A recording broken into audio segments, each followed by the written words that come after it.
dương tay thì chụp bậtបញ្ហាថ្មបាទជាពិសេសអ្នកដែលទិញទូរស័ព្ទមួយទឹកណាអ្នកដែលទិញទូរស័ព្ទពីទីផ្សារបាទសូមគួរពិនិត្យមើលថាមពលថ្មផងដែរថាពលថាទូរស័ព្ទយើងទិញមកនេះគឺដើម្បីលេងអ៊ីនធឺណិតគឺដើម្បីលេង Facebook គឺដើម្បីលេងឆាតលេងអីផ្សេងៗទៅ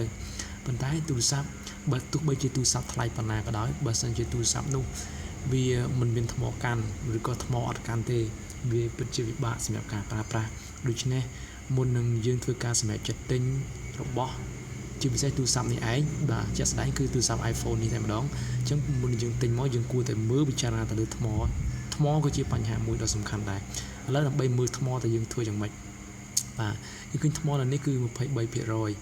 បាទមិនមែនថ្ម 100% គឺជាថ្មល្អដែលជួនកាលយើងបញ្ចូលទៅ 100% ក៏បញ្ចូលភ្លាមពេញភ្លាមថ្មខ្លះបាទបញ្ចូលយូរពេញអញ្ចឹងទៅដល់ទៅពេញផ្លែតអញ្ចឹងទៅអញ្ចឹងដើម្បីមើលថ្មយើងចូលទៅកាន់ App Store មកចុចនៅលើ App Store ហើយបន្តមកទៀតយើងចុចប៊ូតុង search នេះហើយវាយពាក្យថាបាទ battery បាទ battery life បាទ say battery life មកសុំទោស battery life ពេលចុច battery life ហើយចុច search វា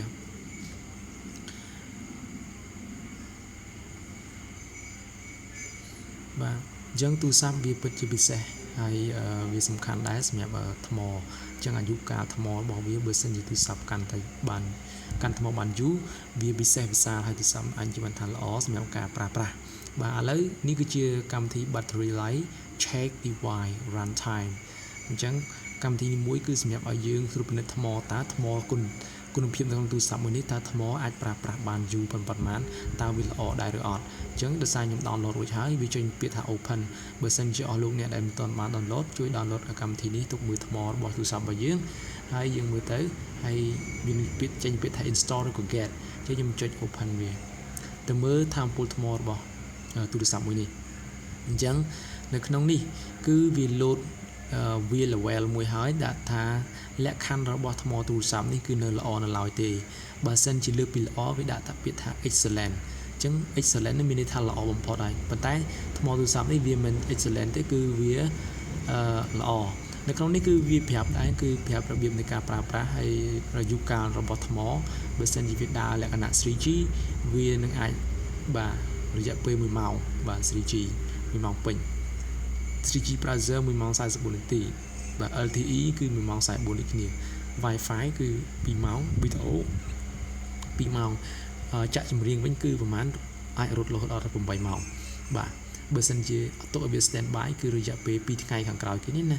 ខាងក្រោយគេនេះគឺរយៈពេល2ថ្ងៃ45បាទ45នាទី